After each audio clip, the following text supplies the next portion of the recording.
नमस्कार। आज हम बात करने वाले हैं एक बहुत ही जरूरी सरकारी योजना के बारे में। जी हाँ, मुख्यमंत्री कन्या विवाह योजना। इसका जो आवेदन पत्र है ना, उसे कैसे समझना है, कैसे भरना है, आज हम इस पूरे प्रोसेस को एकदम आसान बना देंगे। तो अगर घर में शादी की शहनाई बजने वाली है तो ये जानकारी बहुत ही काम की हो सकती है। आखिर ये फॉर्म जीवन के एक सबसे खूबसूरत पड़ाव से जुड़ा है। चलिए तो फिर इस पर थोड़ी गहराई से बात करते हैं। सबसे पहले तो ये समझना जरूरी है कि भाई आखिर ये योजना है क्या, इसका मकसद क्या है। तो देखिए, मुख्यमंत्री कन्या विवाह योजना ये मध्य प्रदेश सरकार की एक बहुत ही अच्छी पहल है। इसका सीधा सा मकसद है उन जरूरतमंद परिवारों को आर्थिक सहारा देना जिन्हें अपनी बेटियों की शादी करने में मुश्किलें आती हैं। अच्छा, अब आता है सबसे जरूरी सवाल कि इस योजना का लाभ उठा कौन सकता है ना। तो चलिए आगे देखते हैं कि आवेदन करने के लिए कौन कौन सी शर्तें हैं जिन्हें पूरा करना होगा। तो देखिए, सबसे पहली और सबसे जरूरी शर्त है उम्र की। मतलब वधू की उम्र कम से कम 18 साल और वर की 21 साल, ये तो होनी ही चाहिए। ये एक कानूनी नियम भी है बाल विवाह को रोकने के लिए, और इसका पालन करना तो भाई बहुत ही ज्यादा जरूरी है। उम्र के अलावा भी कुछ और शर्तें हैं, जैसे वधू का मध्य प्रदेश का मूल निवासी होना जरूरी है। ये इसलिए ताकि इसका लाभ राज्य के लोगों को ही मिले। साथ ही ये योजना खास तौर पर उन परिवारों के लिए है जो या तो गरीबी रेखा से नीचे हैं या जिन्हें सच में आर्थिक मदद की जरूरत है। और हाँ, एक अच्छी बात यह है कि इसमें विधवाओं और तलाकशुदा महिलाओं के लिए भी खास प्रावधान रखे गए हैं। ठीक है, तो मान लीजिए पात्रता की शर्तें पूरी हो रही हैं, तो अगला कदम क्या है? वो है दस्तावेज इकट्ठा करना। देखिए, फॉर्म भरने से पहले ही अगर सारे जरूरी कागजात पास हों तो पूरी प्रक्रिया एकदम आसान हो जाती है। अब स्क्रीन पर जो लिस्ट दिख रही है वो सीधे आवेदन पत्र से ही ली गई है। ये सारे जरूरी दस्तावेज हैं। हाँ, पहली नजर में ये लिस्ट थोड़ी लंबी और शायद थोड़ी मुश्किल लग सकती है, पर घबराने की कोई बात नहीं। चलिए इसे एक एक करके समझते हैं और आसान बनाते हैं।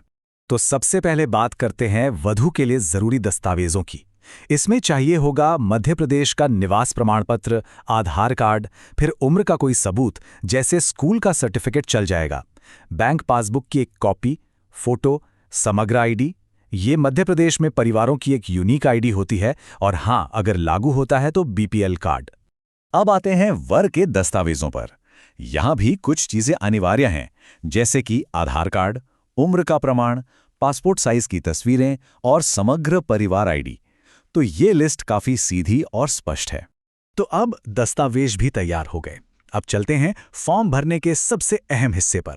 हम सीधे आवेदन पत्र पर नजर डालेंगे और समझेंगे कि कौन सी जानकारी कहां पर भरनी है। ये है फॉर्म का पहला भाग। ये पूरी तरह से वधू की जानकारी के लिए है, जैसा कि स्क्रीन पे दिख रहा है। यहाँ पर नाम, पता, जन्म तिथि और समग्र परिवार आईडी जैसी जो भी जरूरी जानकारी है उसे बहुत ध्यान से भरना होता है।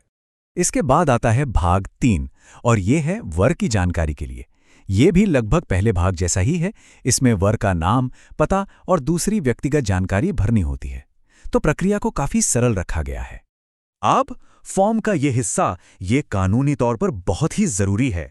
यहां पर वधू और वर दोनों को एक स्वघोषणा पत्र, मतलब एक सेल्फ डिक्लेरेशन पर साइन करना होता है।